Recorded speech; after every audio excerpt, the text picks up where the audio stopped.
조 바이든 대통령이 제46대 미국 대통령으로 취임했습니다. 바이든 대통령은 워싱턴 DC 연방의회에서 열린 취임식에서 통합 없이 평화는 없다고 강조했습니다. 동맹을 회복하고 다시 한번 세계와 협력하겠다는 말도 했습니다. 트럼프 전 대통령은 결국 취임식에 참석하지 않고 백악관을 떠났습니다.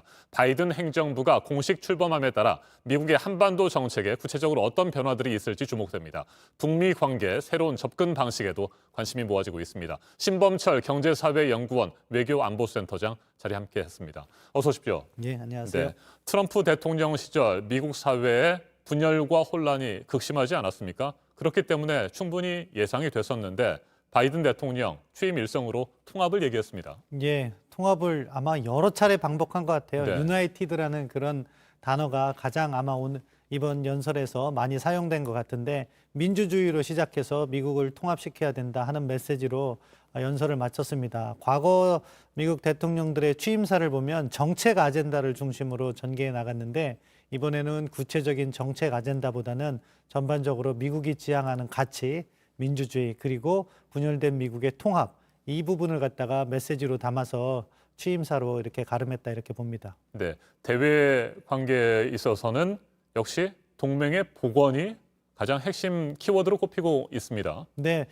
바이든 취임사에서는 크게 대외관계 문제는 다루지 않았어요. 그렇지만 어제 새벽에 있었던 블링컨 국무장관 내정자의 그 청문회라든가 민주당 인사들의 최근 발언을 보면은 결국 동맹을 복원해야 되고 미국이 리더십을 확보해야 된다. 그렇기 때문에 국제기구라든가 다른 데에 더 많은 기여를 해야 된다. 이런 메시지가 일관되게 나오고 있습니다.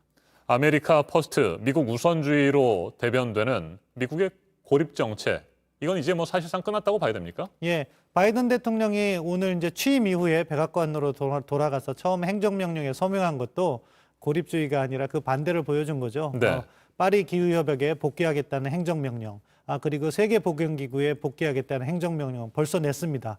이렇게 트럼프 대통령의 고립주의를 탈피해서 다자주의 이쪽으로 나가겠다는 것을 확실히 보여주고 있습니다. 네, 바이든 행정부가 한반도 정책에 대해서 어떤 변화를 가져올지 뭐 역시 우리로서는 가장 큰 관심 아니겠습니까? 일단 좀 구체적으로 현안들을 좀 살펴보면요. 일단 한미 방위 분담금 협상, 이건 어떻게 될 것 같습니까? 방위비 분담금 협상은 로이드 오스틴 국방장관 내정자가 어제 새벽에 역시 자기의 청문회에서 이야기를 했습니다. 조속히 마무리 짓겠다.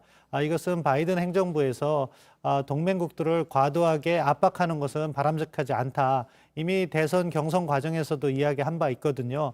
그렇기 때문에 저희가 방위비 분담금, 그 분담금 자체와 관련해서는 미국과 과거 트럼프 행정부와 같이 큰 갈등을 겪지는 않을 거라고 봅니다. 반면에 그럼에도 불구하고 또 민주당은 이 방위 분담을 조금 더 폭넓게 가져가고 있어요. 그래서 한국의 지역적인 역할이라든가 한미일 안보 협력 이런 부분도 광의의 미국의 방위 분담으로 보기 때문에 그런 부분에 있어서의 목소리는 조금 더 강도가 높아질 것으로 봅니다. 네, 방위비 분담금 협상이 조만간 재개가 될 텐데 그렇다면 그렇게 뭐 쉽게 협상이 마무리될 가능성은 높지 않습니까? 저는 이미 트럼프 때 워낙 그 어려움을 겪었기 때문에 그리고 트럼프 대통령과 문재인 정부의 마지막 협상에서는 약 10% 조금 넘는 수준에서 논의가 오간 것으로 알고 있거든요. 따라서 그 범위 내에서 조기에 타결이 되지 않을까 싶습니다. 네, 트럼프 전 대통령 시절에는 주한미군의 축소 문제도 계속해서 뭐 명확하게 어떤 입장이 드러나는 것은 아니었습니다만 논란이 좀 되지 않았습니까? 이 부분은 어떻게 정리가 될까요? 트럼프 행정부 같은 경우는 사실은 비용 문제로 주한미군이나 또는 미국의 다른 해외에 파견돼 있는 미군들에 대한 문제를 살펴본 거거든요. 그런데 동맹을 중시한다는 측면에서 주한미군을 직접적으로 감축하겠다는 목소리가 바로 나오진 않을 것 같아요. 물론 바이든 행정부가 출범하면 나름대로의 세계에 퍼져 있는 미군의 배치를 고민할 것입니다. 그 과정에서 주한미군 문제도 논의는 되겠지만 그럼에도 불구하고 동맹을 중시한다는 측면에서는 북한 핵위협이 상존하는 상황에서 주한미군을 감축하는 것은 트럼프 행정부에 비해서는 훨씬 더 소극적일 것이다 이렇게 생각합니다. 네, 최근 문재인 대통령 신년 기자회견에서도 외신 기자의 질문이 있었습니다.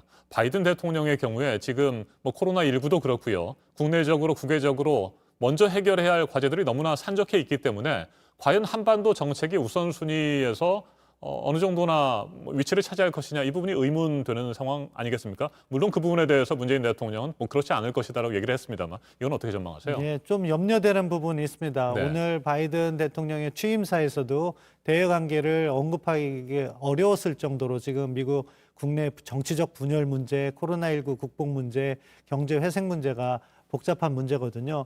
또 어제 블링컨 장관 청문회를 보니까 미국의 대외 정책 우선순위에서도 한반도는 중동 문제, 중국 문제, 러시아 우크라이나 문제, 그 다음에 한반도 문제를 다루더라고요. 그런 점에서 볼 때 북한 핵 문제라든가 이런 부분이 지금 미국 대외 정책의 최우선 순위가 아니기 때문에 그것이 자칫하면 북한에게 있어서는 도발을 갖다가 촉진하는 요인이 될 수가 있는 네. 것이고, 따라서 우리 정부가 보다 발빠르게 움직여서 가능하면 북한 한반도 문제의 우선순위를 끌어올리고, 동시에 북한에 대해서는 비핵화 조치를 촉구함으로 해서 미국이 북한과 보다 이른 시기에 대화를 할 수 있는 여건을 조성하는 것이 중요하다고 생각합니다. 네. 미국의 새로운 대통령이 취임할 때마다 북한에서는 뭐 새로운 행정부를 시험하듯이 여러 차례 도발을 하지 않았습니까? 이번에는 어떻게 될 것으로 예상하세요? 지금 북한이 지난주에 있었던 8차 당대에서도 그렇고 도발은 자제하고 미국에 대해서 비난만을 하고 있거든요. 네. 이것은 다른 한편으로는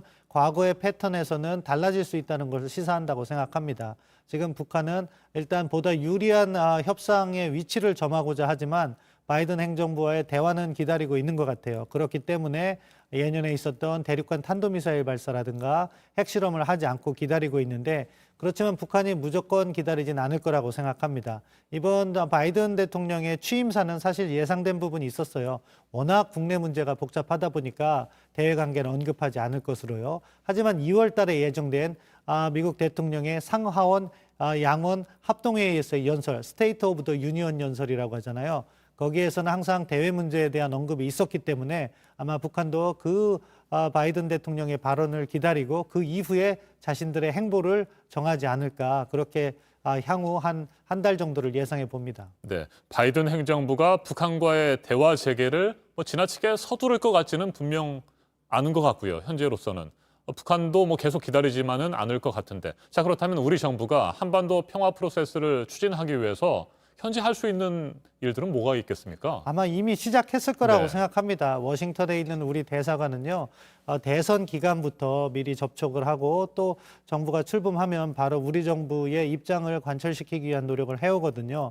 지금 우리 정부가 첫 번째로 추진해야 될 과제는, 저는 그걸 하고 있을 거라고 믿지만, 무엇이냐, 바이든 대통령이 스테이트 오브 더 유니언 연설 정도에서 북한과 대화 의지가 있다, 이런 메시지를 내도록 할 겁니다. 그래야지 북한이 추가적인 도발을 하지 않고 어제 블링컨 국무장관이 청문회에서 얘기한 것처럼 대북 정책 리뷰, 북한 정책을 한번 살펴보는데 한두 달이 소요되는데 그때 북한이 도발을 하지 않는 게 중요하거든요. 네. 따라서 미국이 대화에 열려 있다는 자세를 바이든 대통령의 입에서 나오는 정도, 그리고 2달 동안의 대북 정책 리뷰 기간 중에 한국 정부의 입장을 관철시키고, 또한 미국의 입장을 또 우리가 어느 정도 수용함으로써 우리의 주장만을 관철시키려고 하면 또 한미 간의 갈등 요인이 되기 때문에 우리의 입장도 약간 조정하면서 공감대를 형성하는 그런 부분이 상당히 중요하다고 봅니다. 네.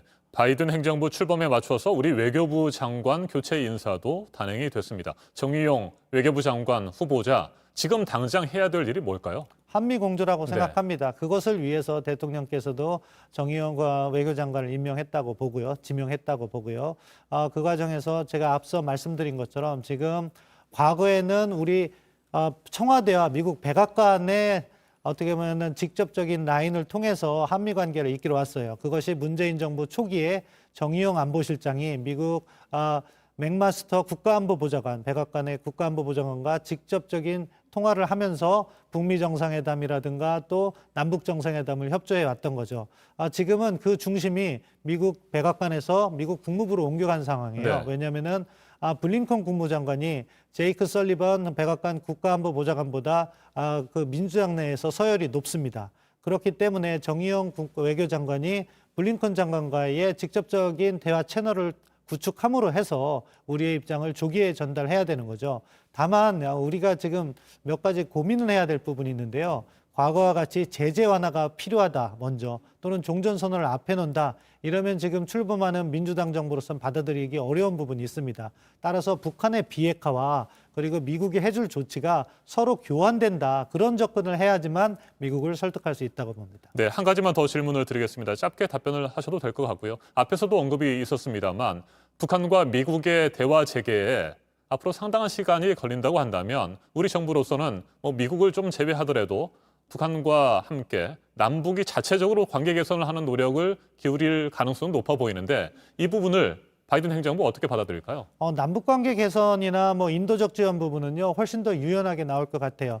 어제 블링컨 국무장관의 청문회에서도 인도적 지원만큼은 물론 북한을 대상으로 한 건 아니지만 인도적 지원만큼은 조금 더 적극적으로 할 의사를 피력했거든요. 따라서 그것이 우리에게는 기회 요인이 될 거라고 생각합니다. 네, 앞으로 정말 많은 변화들이 있을 것 같은데 기대를 갖고 한번 지켜보도록 하죠. 네, 신범철 경제사회연구원 외교안보센터장이었습니다. 말씀 잘 들었습니다.